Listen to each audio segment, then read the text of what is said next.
Hello listeners, welcome to your own channel, Crooked Chords. The category in which today's movie falls is what we call a mind-bending movie, because this is a film that has two endings. Yes, two different endings. There's a lot going on in this movie. This film leaves us with many questions. The director of the film himself will help us in solving those unsolved questions. So, let's start today's movie. If you feel suffocated or scared in closed spaces, in other words, claustrophobic, think twice before continuing. By the way, this friend of yours will stay with you, so you can manage. At the beginning of the film, we are shown a person who is tied up and buried like one of the Egyptian mummies, completely covered with clothes. Then, we see a glimpse of the lab and rats. It has a deep connection with the film.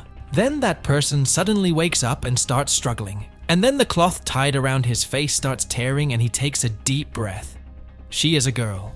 She is tied very tightly with the belt, due to which she is having difficulty in breathing. She frees her hand by tearing the cloth with all her might. She takes her hand out from under the belt and opens the belt on the chest. She takes a deep breath as she unbuckles the belt. Now she sees that she has something on her finger, and she also has a tube in her hand. She immediately starts taking it out. Suddenly, she sees a glimpse of a hospital. Now she removes that cloth from her entire body. Then she feels something on her head. This is something like a brain scanner. She takes it off too.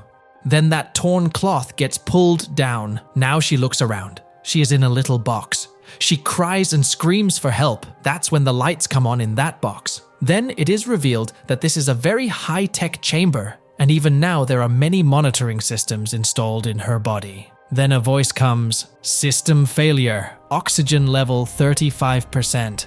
This voice was that of the medical interface liaison operator, that is, Milo, which is an AI system. The girl asks where I am. What is all this? Milo says, "You look very nervous. Do you need injections?" She refuses. She asks what happened to me. Milo tells her there's been a glitch in the system. The oxygen reserves of medical cryogenics have been exhausted due to a problem in the heat level processor of Processor 354. Then again, she sees a glimpse of a hospital and many people. She remembers that she was in the hospital.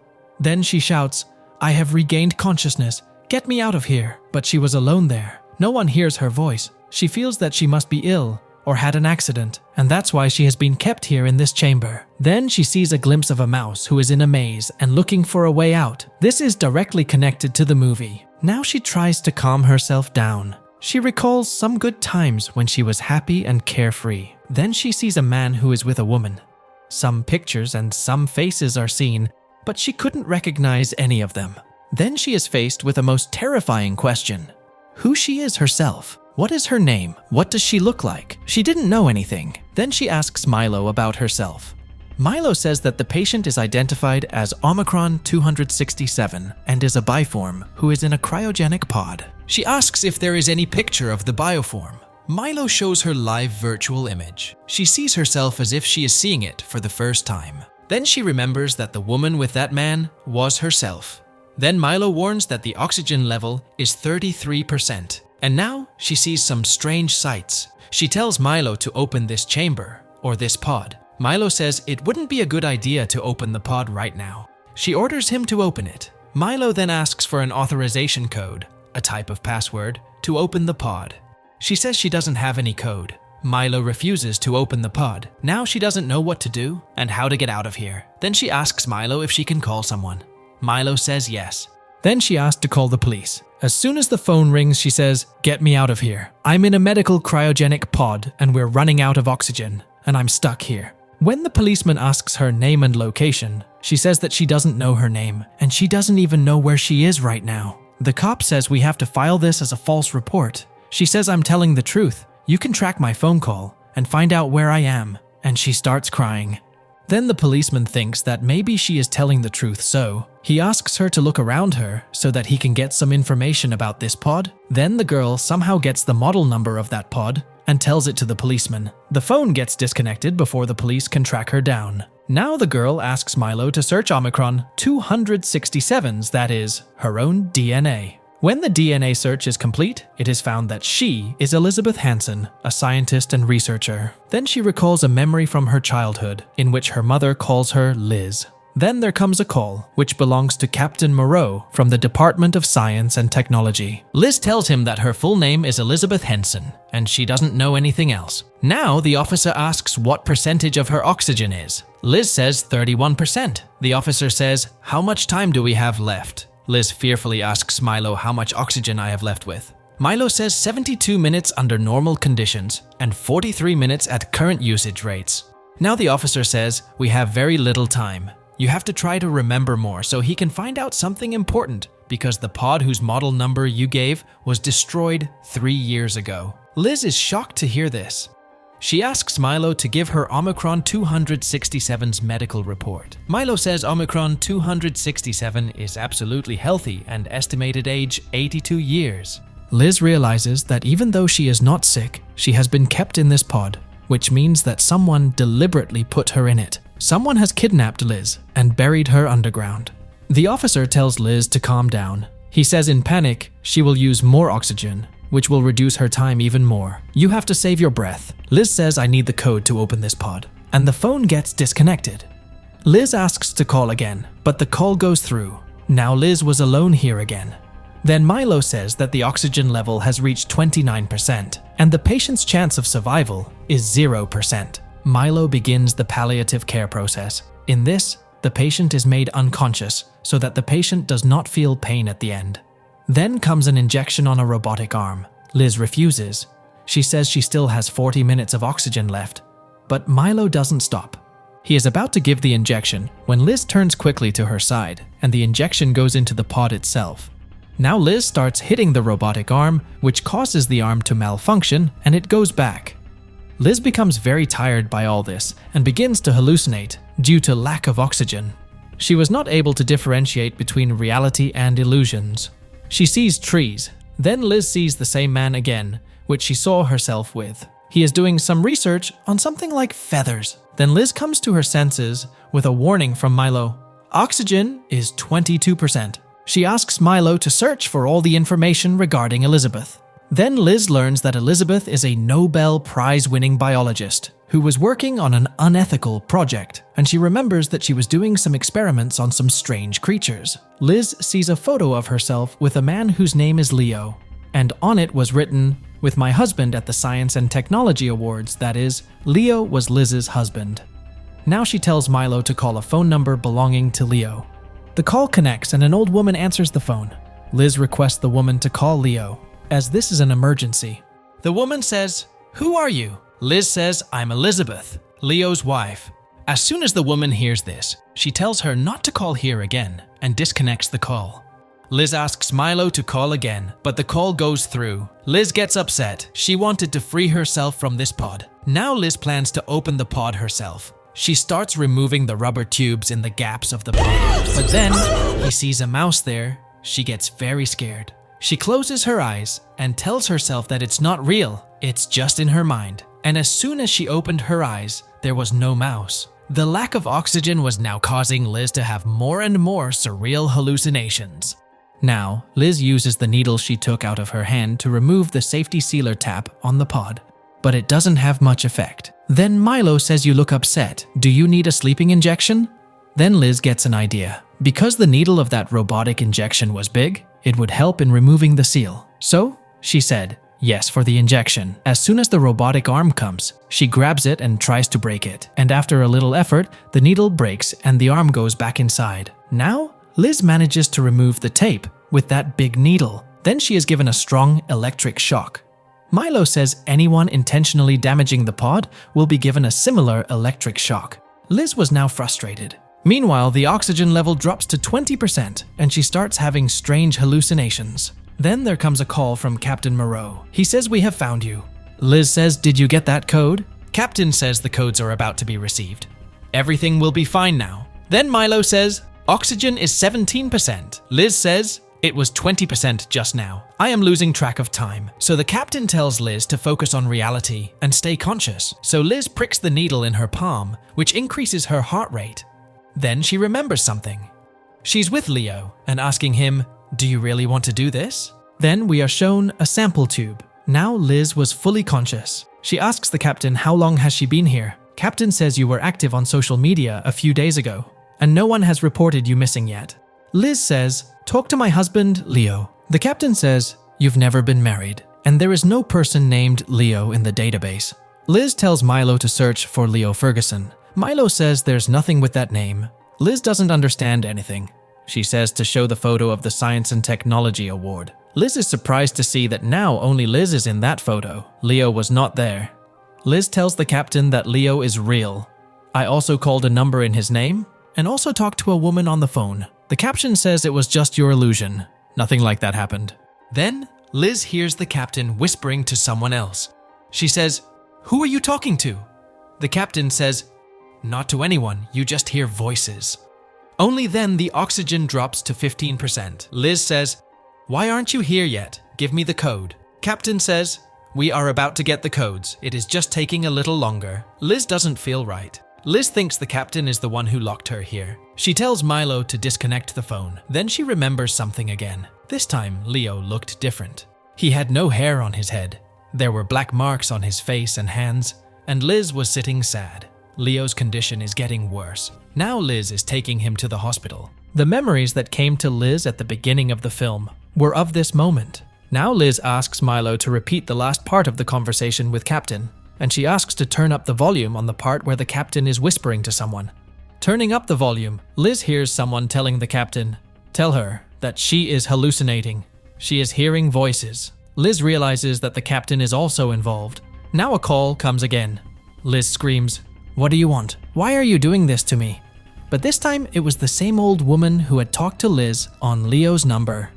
She says you're in a cryogenic pod right now.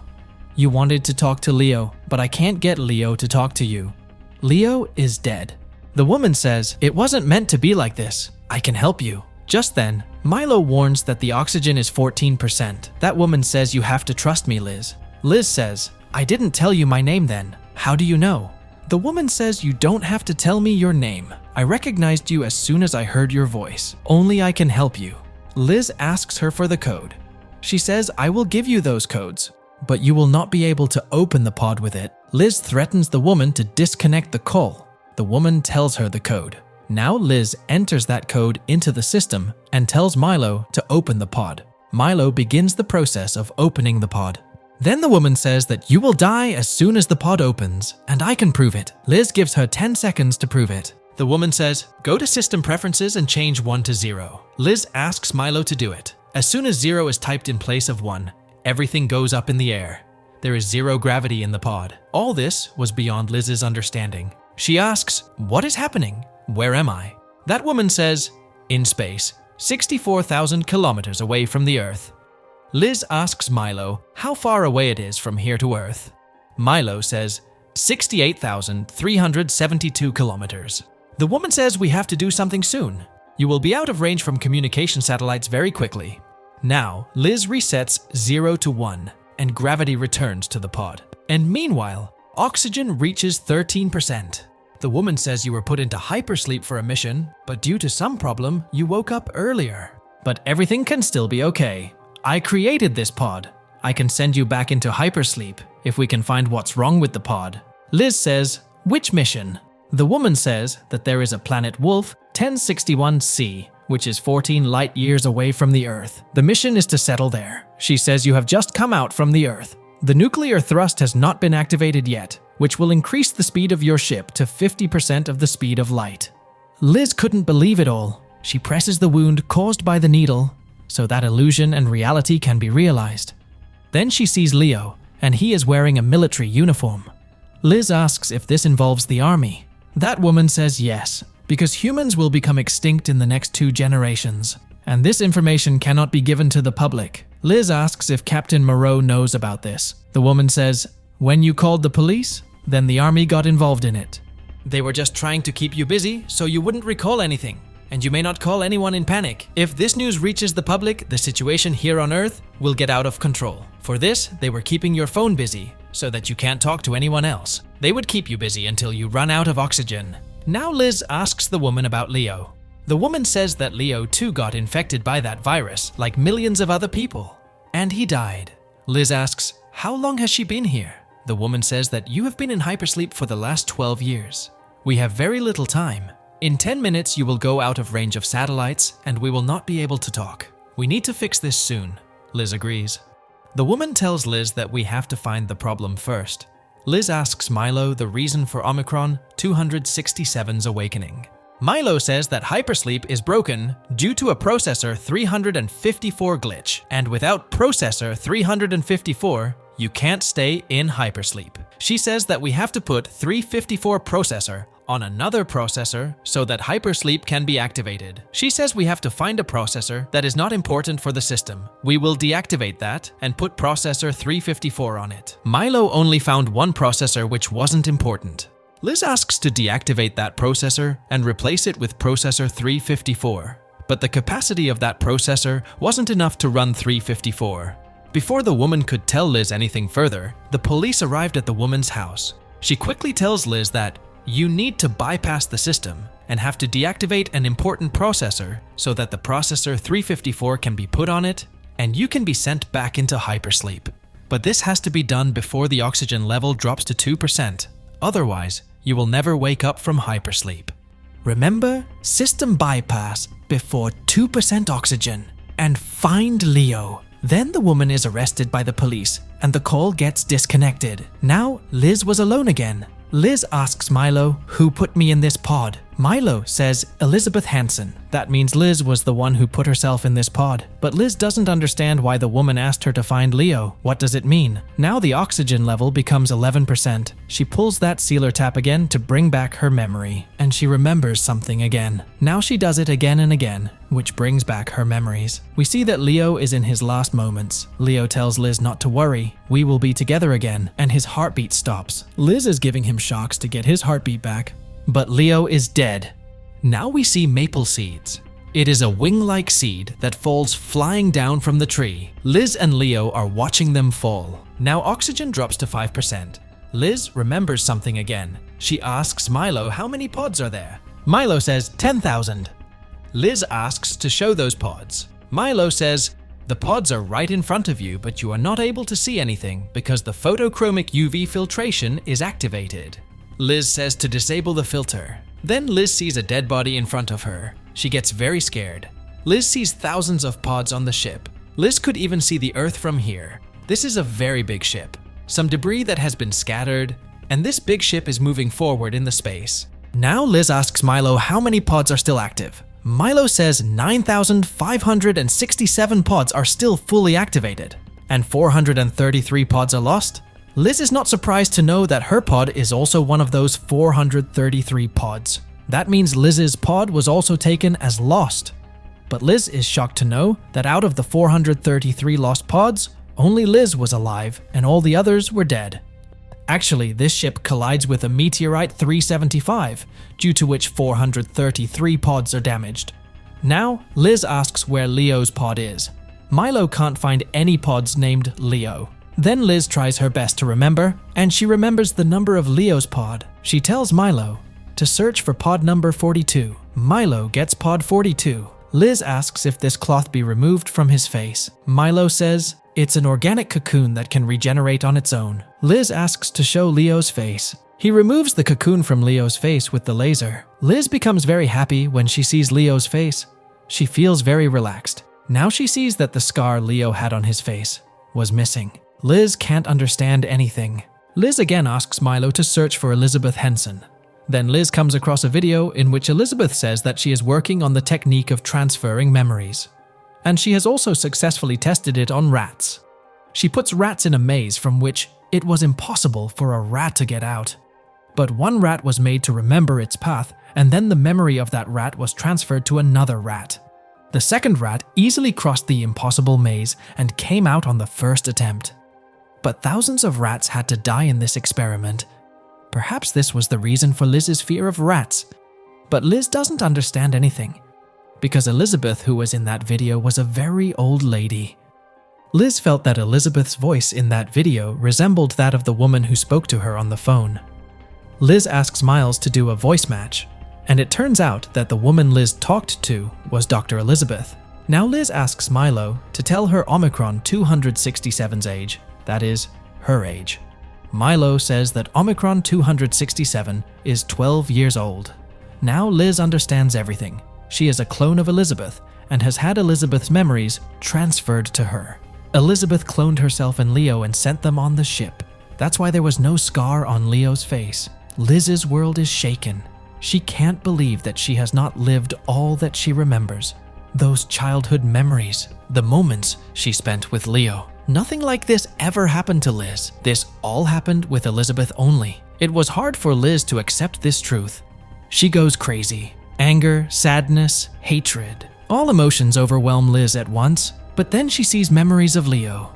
Despite knowing all this, she wanted to live her life with Leo. She did not want to suffocate and die in this space. She thinks hard about how to get out of this situation. Now oxygen level drops to 3%. Milo says that survival is impossible in such conditions, and Milo starts the process of euthanasia, that is, mercy death. Liz says there is still 3% oxygen. Stop the euthanasia process. But Milo doesn't stop and sets a timer for 1 minute, after which a fluid will be injected into Liz, which will cause her death. Milo says that since there is no tube in her hand, the fluid will be given through the tube in the stomach. Liz tells Milo to take off her belt. Milo unbuckles the belt, and Liz quickly removes the stomach tube. But Liz still had a tube attached to her leg. Only 20 seconds were left for 1 minute to complete. Liz quickly removes the tube from her leg too and narrowly escapes. Now Liz says, which processor handles euthanasia? Milo says, disaster management processor. Liz says to deactivate it and put processor 354 on disaster management processor. Milo successfully transferred processor 354. Now all the processors were working properly to go into hypersleep. But Liz had removed all the monitoring systems, and without being connected to those devices, Liz couldn't go into hypersleep. Liz starts hallucinating due to lack of oxygen. She starts seeing rats all over the pod. She again comes to her senses and reinserts all the tubes one by one that she had removed to avoid euthanasia. After installing all the tubes, when the brain scanner was installed, Milo says oxygen is 1%. Liz asks, what are the chances of waking up from hypersleep at 1% oxygen? Milo says, 0. Liz lost all her hope. She accepts her end, and with a deep breath, she closes her eyes and falls asleep. Oxygen gradually starts depleting. Then suddenly she recalls something. She asks Milo, if oxygen from other pods that have been lost can be transferred to this pod? Milo says that oxygen is being saved for safety, and it will take 14,227 minutes to bypass, that is, approximately 10 days. Until the process is completed, the patient is advised to go into hypersleep. Milo asks Liz if she wants to go into hypersleep. Liz starts crying with joy and tells Milo to activate hypersleep. Milo activates the process. Now we see Liz start to go into hypersleep. She tells Milo to tell her about Wolf 1061c. Milo tells her that this planet doesn't rotate. That's why the part on the sun side is very hot, and the part on the other side of the sun is extremely cold. Humans can't live in both places, but the part between the two is suitable for humans. The ship will take 34 years to cover the distance of 14 light years with the help of nuclear thrusters. And 10,000 pods will be unloaded from the ship with a completely different landing system, which is inspired by maple seeds. It was designed by Leo. Now we see that Liz has gone into hypersleep. Oxygen is 0%, and Liz is covered with the cocoon. After this, nuclear thrusters are activated in the ship, and the ship disappears from there. Now the movie moves forward in time, and we see Leo standing. Then Liz also comes from behind, and the movie ends here. This film can have two endings. First, happy ending, in which everything goes right, and Liz completed her journey successfully and starts living the life with Leo that she could not live on the Earth. And there is a sad ending, in which it can be assumed that Liz never reached that planet. Being on the shore with Leo was just an illusion, as the oxygen in the pod became extremely low, and Liz died before she could go into hypersleep. In the movie, Liz is not shown waking up from hypersleep, and the ship was not shown even landing. The remaining 9,566 people who survived on that ship were also not shown. When the film's director Alexander Aja was asked about this, his statement was no less confusing than the film itself. He says that I don't know if Liz was really there or if it was just her imagination, but I want to believe that it was real. Liz was able to escape all this and make a fresh start with Leo. By the way, in the end, there was no scar on Leo's face. This means that he is a clone of Leo, so maybe Liz really was successful. What do you think? What was the ending of the movie? Happy or sad? So this is today's movie. If you like my storytelling then, please share this video with your Liz and Leo, and don't forget to like it. You are listening to Crooked Chords. See you in the next video. Till then, take care of yourself and your loved ones. Bye.